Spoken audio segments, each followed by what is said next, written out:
This video will show you how to share your Nearpod presentation with your students. Please make sure that you download the Nearpod app.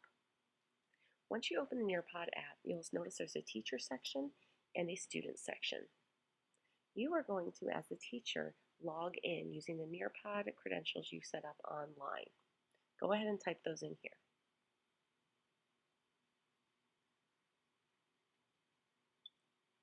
Once you've logged in, you'll see all the Nearpod presentations that have been set to publish.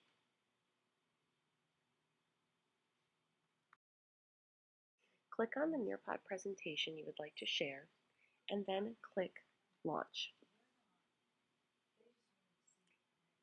You will see that your Nearpod presentation will open.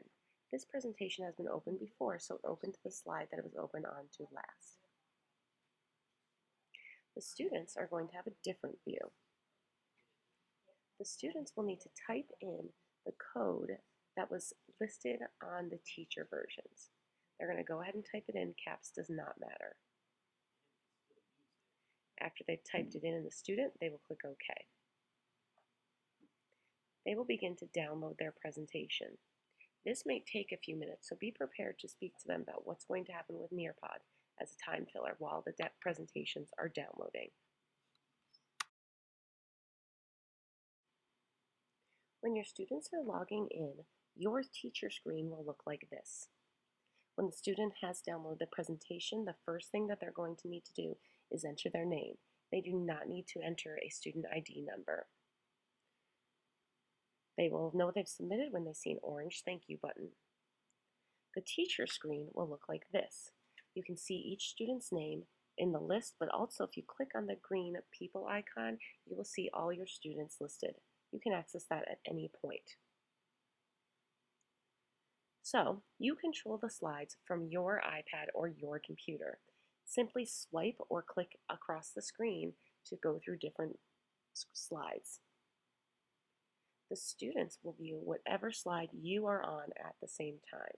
So, as students have activities like drawing, they will submit their work on their iPad, and you will see it on your screen. Students will see thank you anytime they have submitted any work. So now let's go back and look at the teacher slide. The teacher can see when students have submitted their items, and you can even view a thumbnail of their images or their answers. Simply slide across the screen to give the students the next slide. This one here is the quiz.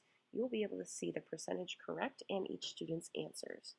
Looking back at the student slide now, you can see that they would start the quiz at their own pace, at their own speed. You can see Chrissy has started because she has a black box over hers. The student is now entering in their answers. You can see that the data is updated live as they receive student answers.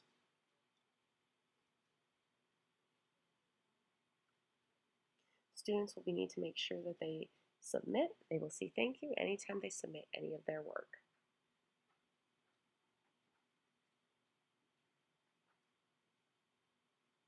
So when you're ready to move on, simply slide across the screen. Here's the extended response teacher view and now the student view. As you can see, it's very easy for students to enter in their answers and it's very intuitive. You can see their answers again, just as with the drawing, live. With writer in equation, this is the teacher's view. As soon as the student has submitted their answer, it will pop up under images received.